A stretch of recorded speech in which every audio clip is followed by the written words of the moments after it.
Suicide cases, the South African Depression and Anxiety Group, SADAG, says its call volumes have doubled from an average of 300 per day. Counsellors now field about 600 depression and suicide-related calls, but SADAG's lack of funding is crippling this critical service. A spike in calls. More people willing and keen to seek help openly. Triggered in part by the high-profile suicide of top cardiologist Professor Bongani Mayosi in July. In the last month, since the Prof Mayosi's suicide from Cape Town, we saw a massive reaction or trigger in the SA population, with so many people reaching out for help, calling us, SMSing us.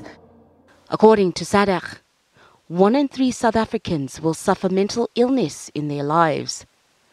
460 people attempt suicide every 24 hours. 23 of those succeed. The stress of high-paced lifestyles and urban pressures are more prevalent in the cities and townships. What is concerning, though, depression remains one of the most neglected forms of illness, and a lack of funding is threatening to cripple the work already being done. We run the service from 8 o'clock in the morning till 8 o'clock at night. We would love for it to be 24 hours. We just don't have the funds for it to go fully 24 hours. The suicide line is the sole responsibility of SADAG. We get no funding for it. The Department of Health doesn't fund us. They haven't funded us for many, many, many years.